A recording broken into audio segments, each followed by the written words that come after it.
リムベルドの伊能忠敬こと復讐者ちゃんよ。今回は最近ずっと話題にしている標的不明時地図情報欠落時の宝箱や遺体から出る洗剤について。長いからここではそれらのことをドロップ洗剤と呼ぶことにするわ。実際に深き夜にソロで潜って検証してきたからその様子と結果を報告させてもらいましょう。あれ？ 2 つ前の動画で連勝中だからソロ検証できないって言ってたはずでは？あ、察し。まあ動画でそのうちわかるでしょう。さてじゃあ実際に出撃しましょう。数回のリセマラを経てようやく標的不明を引き当てることができたわ。実は深き夜にソロで出撃するのは本当に初めてなのよね。ウィキによればソロだとタイトルに戻るで途中離脱してもレート下がらないらしい。本当ならそれは嬉しいわね。今回みたいにリセマラが必要な検証だと。検証内容の話をすると、まず今検証の動機は自身の仮説の真偽を確かめるため。その仮説とは何回か動画でも言ってる、ドロップ洗剤の数は拠点ごとに決められているという説ね。つまり該当拠点にある宝箱と遺体を全部漁り切った場合、例えば遺跡やダイヤ H なら必ず2つドロップ洗剤が出るのではないかということ。小砦や大教会では必ず1つと予想、再起になった時の罪人の数と同じってのは結構ありそうじゃない？仮に個数が絶対的に決まっているわけではなくても、少なくともドロップする上限数は拠点ごとに決まってる。と確信してる。こう考えた理由は単純に経験からね。今までどの拠点でも3つ以上ドロップ洗剤が出た記憶がないこと。それと宝箱と遺体を網羅しやすい遺跡で毎回絶対2個出ること。他の拠点に関しては遺体の位置を覚えきってなかったから確信は持てなかったんだけどね。最近各拠点のマップ作ったからそのポイントもカバーできたわ。あとは検証するだけ。検証方法は単純。各拠点の宝箱と遺体を余さず全て漁り切るだけね。メインは洗剤の個数だけど、ついでにレアリティや洗剤の枠数、パッシブの出やすさなんかも調べましょうか。まず最初の拠点は生属性の大教会。仮説通りならドロップ洗剤は1個だけ出るはず。なんだけど、全部回り切ったのに出なかったんですけど、いきなり仮説が破綻。そう思って落ち込んでたんだけど、実は後の調査で前回のマップに遺体の抜けがあったことが分かったわ。忘れていたのはここね。奥の入り口から続く崩れた壁の端。マジで初めて知ったわこんなところ。しかもここから2階にも登れるみたいね。覚えておくわ。さて全部漁りきれてなかったわけだからこの拠点の検証に関してはノーカウントにしましょう。次は発狂ダイヤ H。発狂トロルに3回殺される極めて些細なミスはあったけど無事全部のポイントを漁りきったわ。仮説通りドロップ洗剤は2つ出た。次、魔力遺跡。こっちはもう確信してるけどやっぱり2つ出たわ。木の宝箱から1つ、鉄の宝箱から1つ。もちろん忘れずちゃんと高所の遺体も漁ってるわ。こんな感じで出撃を重ねて計6回。得られた結果を表にしたものがこれよ。まずはドロップ洗剤の出た個数。なんとやっぱり仮説通りの結果になったわ。小砦と大教会なら1個、遺跡ダイヤ H 梶村古城なら2個。拠点ごとに決まっていると考えて間違いなさそうね。実は検証途中で全部漁り切ったと思ったのに洗剤出なかったこともあったんだけど。例えばさっきも話したこの聖大教会。全部のポイント漁り尽くしても洗剤出なかったんだけど。見落としがないかもう一度見回ってたら見つけることができたわ。ここでようやくさっきのマップのミスに気づけたってわけ。さらにはこの大きい方の小砦。やっぱり全部漁り尽くしたはずなのに洗剤出ない。仕方ないから再調査した結果、あんなところにあった。橋の上に2つも遺体あったのね。これが最後だからドロップ確定。だよね。一番最後に出てくれるといい仮説の根拠になるわね。他にも同じ事例があったわ。獅子の今種のダイヤ H。ここも他全部漁り尽くして一切洗剤ドロップなし。残るは2箇所のみだけど。はい1つ目。そして2つ目。最後の2箇所で2個出るなんて事前に数決まってないとしたらとんでもない確率なはず。これも大きな指示材料になるわね。個数に関してはこのぐらいでいいでしょう。各拠点で数が決まってるなら、上限まで出ちゃった後は無理に全部漁りに行かなくていいってことね。逆に最初全然出ない時ほど残りのポイントから出る確率が上がるということ。宝箱遺体の位置把握できてるなら多少遠くても残りのポイントを漁りに行くのはありかも。現時点での活用方法はこんなところかな。あと出血故障巡ってる時にまたマップの抜け1個見つけたわ。外部右上のここね。もう1個、生属性梶村でもミスあり。左上のここ。ガバガバマップ。全然伊能忠敬ではなかったわ。全部漁り尽くす際に忘れやすいポイントをもう一つ挙げておきましょう。小さい方の小鳥で、のバルコニー部分の遺体ね。以前マルチで小鳥で全部漁ったはずなのに洗剤でなかった記憶あったんだけど、その時はここを忘れていたわ。さて次の項目に行きましょうか。ドロップ洗剤のレアリテの話。これはアンコモンとユニークが出るのは知ってる。けどその拠点のボスが変異体かどうかは関係してる？答えはノー。ボスが変異体でもドロップ洗剤はアンコモンの時もあるし、逆にボスが変異体じゃなくてもドロップ洗剤がユニークの時もあった。他にも拠点の違いもどうやら関係ないみたいだし、先に言っちゃうけど今回調べた洗剤の枠数やパッシブの有無にも無関係な模様。ただのランダムなのかな。じゃあ次は枠数、ドロップ洗剤の選択肢の数に関してね。これは小砦と大境界と、故障が2枠、他が3枠で固定みたいね。出撃時は洗剤の出る数に関してしか検証するつもりがなかったから中身除いてない洗剤があるのはご容赦。ていうか故障が2枠なのは一体なぜ？中身除いたの1箇所だけだけど、この前も見せたマルチの出撃でもやっぱり2つとも2枠だったからおそらく正しい。ただでさえ行きたくない拠点ランキング1位なのに、せっかく前回のマップ作成で少しはいいところ見つけられたと思ったのに、2枠の洗剤しか出ないんじゃやっぱりまた優先度下がるわね。ごめん、故障にはいけません。今遺跡で宝箱漁ってます。あと再域でも選択肢の数は変わらないみたいね。今さっきの動画も再域だったし、再域大境界でのドロップ洗剤もちゃんと2枠だったわ。最後にドロップ洗剤でパッシブが出るかどうかについて、一応出たり出なかったりなのは知ってたから検証。出たのは2回、アンコモンでもユニークでも出てるからレアリティは関係ないかな。枠数2の小鳥で大境界故障では出なそうかも。普通のボス洗剤でも枠数2だと出ないしね。ちょっとサンプルが少ないと思ったからさらに過去のノラマルチの動画も遡って調べてきたわ。パッシブが出るかどうかに拠点は関係なさげね。ダイヤ H でも遺跡でもカジムラでも出てる。拠点の枠数が3つならどこでもランダムで出る感じかな。枠数3の時だけ集計するとパッシブが出たのは54個中7個。13% ぐらい。パッシブに関しては期待すべきではないわね。出たらラッキー程度。あ、言ってなかったけど地変でもドロップ洗剤は出るってのは有名な話ね。今回は3例とかこうだけだけど当然のクラテを訳され森でも出たはず確か。探すのめんどいから動画はないけど。地変でのドロップ仕様がどうなってるのかは、ちょっとわかんないわね。一応枠数は3っぽいけど、すべてランダムなのか、全体で個数が決められてるのか、場所ごとに個数決められてるのか。遺体の数も普通の拠点の比じゃないから検証はちょっときつい。てかその前に標的不明かつ奇変を出すリセマラがね。大空洞に関しては多少検証できたけど、ちょっと特殊っぽいから後で話すわ。ソロ検証で他に気づいた点についてもここで共有しておきましょうか。今回拠点の宝箱と遺体を漁り切る際、ついでに弓棚や杖棚、聖院棚も毎回欠かさず調べたわ。弓棚から洗剤出た記憶があるってコメントがあったからね。でも今回の検証では一回も洗剤が出ることはなかった。やっぱりそれらからは出ない、もしくはかなり低確率と考えるべきでしょう。次、中央砦。これも何回かついでに漁ってみたけどやっぱり今回も出なかった。他にも初期拠点の庄屋 H、およびそれ以外の庄屋 H も通ったら漁ってみたけど一回も出なかったわ。さらに前々から言ってた小砦や大境界、それに故障の石剣が出やすい鉄宝箱は洗剤出ないという説。今回もやっぱり出なかったから説の信憑性がさらにアップ。洗剤出るようになっちゃうと石剣が手に入らなくなるからそういう仕様なんじゃないかな。知らんけど。さらには端的にが出やすいでおなじみの梶村の鉄宝箱。これも同じく洗剤は出ず。ちょっと梶村は今回でもまだ検証数少ないから確証は持てないけど、勘違いしてる人いたけど別に鉄宝箱から洗剤出ないと言ってるわけではないからね。特殊な鉄宝箱以外は木の宝箱と同じように普通にドロップするわ。さてここまでの情報から各拠点の標的不明時地図情報欠落時の攻略優先度を考察してみましょうか。前もちょっとやったけど新たな情報を考慮してもう一度。まず圧倒的1位はなんといっても遺跡ね。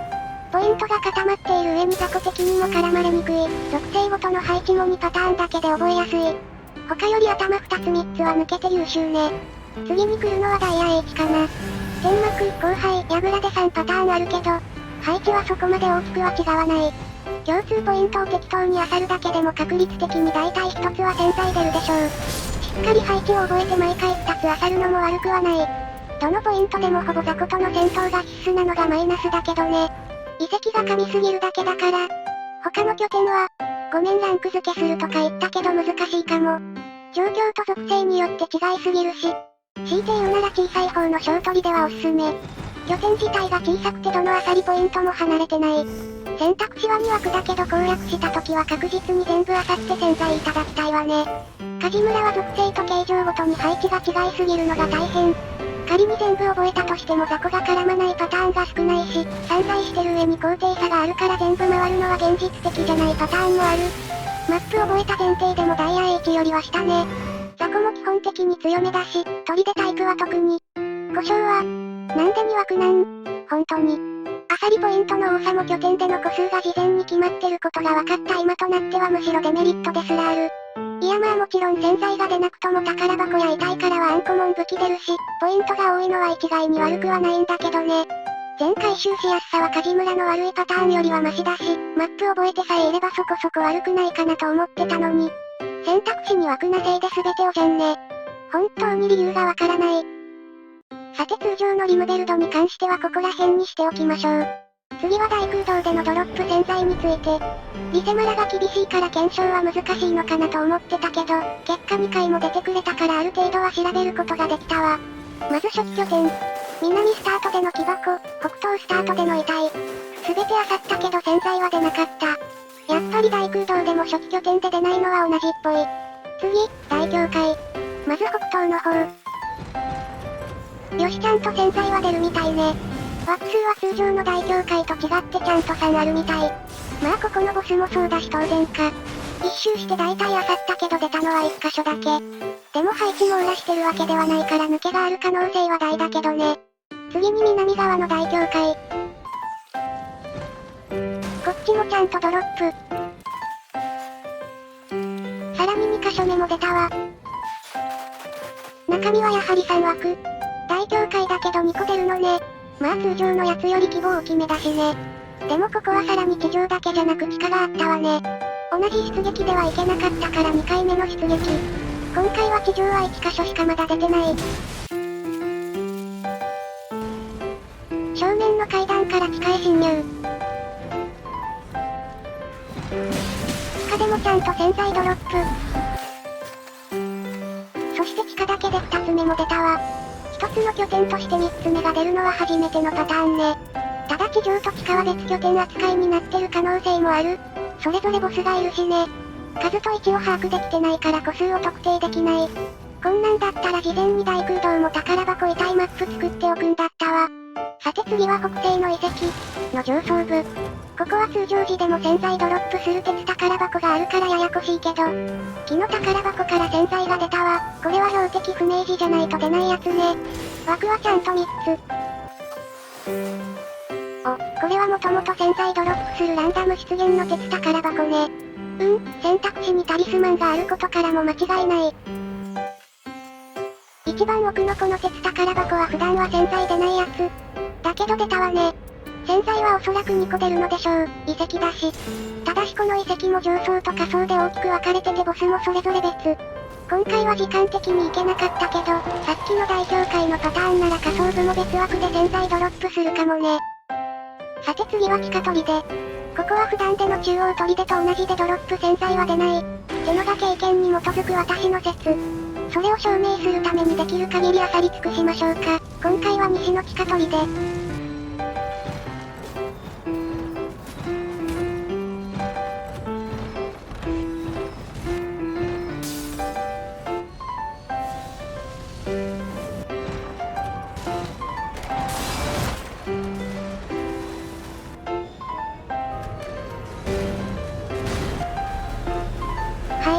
やっぱり地下砦は中央砦と同様にドロップしなさそうね。もう一回の出撃でも西の地下砦行ったけど、やっぱり一切出ない。多分そういうことね。逆に東の地下砦はちょっと調査できなかったんだけど、多分東西で違うことはないでしょ。一応マルチで標的不明大空洞の時に東の地下砦行ってたから見てみたけど、全くドロップ潜在はなかったからやっぱり出ないっぽいわね。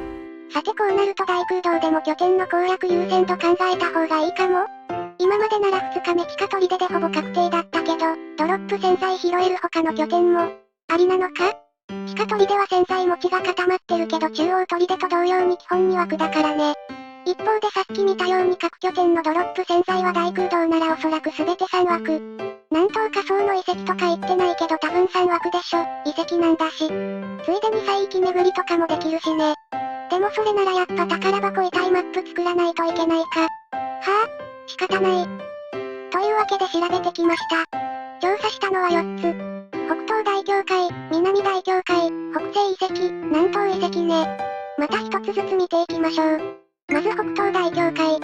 属性は雷と睡眠の2パターン。最初は大空洞の拠点全部調査するのはめちゃくちゃきつそうだと思って憂鬱だったんだけど、実はある事実のおかげで意外とそうでもないことが分かったわ。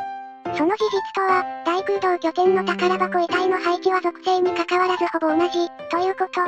拠点によっては微妙に違ったりもするんだけどはっきり言って誤差レベル。梶村やら故障やらとは比べ物にならないほど一致してくれてるわ。この北東大教会は特にそう、属性が睡眠でも雷でも配置は多分全く同じ。本当に助かるわ。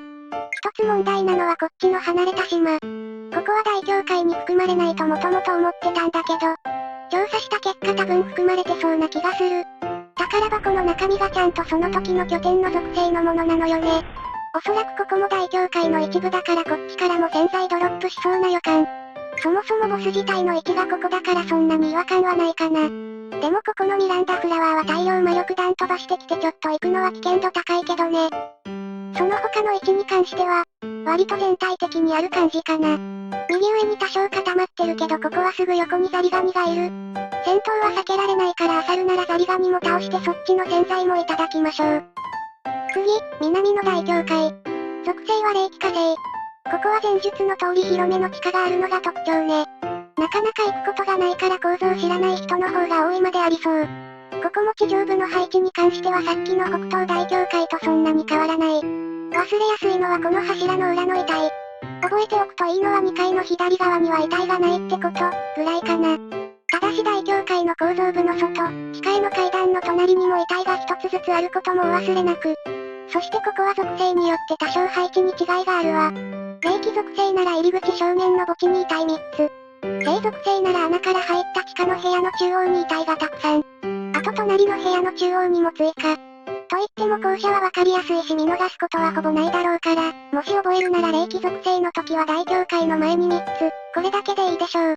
調査の通りなら全部漁れば最低でも3つは洗剤出るから、漁り切れば美味しいかもね。お次は北西の遺跡。属性は毒化出血。ここは通常時でも洗剤が出る鉄宝箱があるのが特徴ね。まず上層。こっちはそこそこ狭いところに固まってくれてはいる。けど正面あたりはボスと雑魚が大量にいてなかなか安心して漁れないわね。特に出血属性の時は巨大カラスが厄介すぎて最悪。逆に裏側のここら辺は敵がほとんどいないからおすすめ。とりわけここの3つ遺体はタリスマンやレア武器レジェンド武器成功のかけらが出やすい特殊仕様っぽい。通常出撃でも漁りたいポイントね。裏側漁るなら流れでそのまま階段降りて内部の宝箱にも行ける。ここも固まってる敵いないランダム洗剤ある、の3拍子揃ってるからできれば通りたいところ。そしてここも属性によって多少違いあり。出血の時のみ中央部に遺体が2個増えるわ。いつもはこういう風に増える場合、逆に少ない方の属性の時は代わりに他の場所に配置されてることが多いからもしかしたらどこか見逃してるかも。見つけたら教えてね。じゃあ次仮想。こっちはマジで1回も攻略したことないレベルで行ってないんだけど、思ったよりドロップポイント多いわね。特に美味しいのは奥のこの辺かな。敵少ない割に宝箱遺体多いわ。注意すべきなのはここの広場。毒属性だと腐敗眷属が大量にいて地獄。出血の方でもデカ指虫いるからなかなか厄介。この辺りにはできれば近づかない方がいいかも。幸いアサリポイントも少ないしね。ここの属性による配置の違いは霊脈横のこの遺体のみ。それもちょっと位置が違うだけだから配置はほぼ同じと考えても問題ないでしょう。あと言うならばここの証人奥のスペース。ここは正直上層からの方が近いんだけどどうも仮想扱いらしいのよね。証人のところからすぐ行けるからとりあえず漁るのはありね。ランダム鉄箱も出るし。さて最後は南東遺跡。属性は睡眠か魔力。ここも嬉しいことに配置はどっちでも全く一緒っぽい。数もなかなかに多いわね。個数はやっぱり2個なんだろうか。でも、南大教会の例を考えるとここもボスが複数いるし3つ以上であってもおかしくはないかも。ちょっと問題なのはこことここのボスに関してね。こいつらはご存知だと思うけど遺跡のボスではなくフィールドボス扱い。ボスも属性に関係なく選ばれるからね。だけどここの宝箱自体は多分遺跡のものっぽいのよね。北東大教会の時と同じようにその時の拠点の属性アイテムがちゃんと出るから。睡眠遺跡なら眠り闇とか眠り壺。全部漁るならここも忘れてはダメなんでしょうね多分。漁るポイントは多いんだけどその分雑魚もボスもかなり多いから結構しんどいかも。特に問題なのが中央付近に祝福がない、出ないことね。祝福なしの強敵が多いから術師は FP 切れしやすい。安定取るならまずどこかのボスは倒して拠点を作りたいところね。一番奥はちょっと他と離れすぎててあれだけど、地図に関してはこんなところ。本調査前に作成するべきだったわ。本当に。急ぎで作ったし多分ミスは結構あるだろうから暇人はチェックよろしく。というわけで今回は以上。あ、一個だけ聞きたいことあったんだった。今回深き夜ソロ出撃でリセマラ含めると数十回出撃したんだけど、回も地図情報欠落が発生しなかったのよね。そんなに確率低かったっけ？標的不明は結局8回も出たのに。もしかしてソロだと地図情報欠落は発生しないとかそんなことある？有識者よろ。では今回もご視聴感謝。また遺跡で漁りましょう。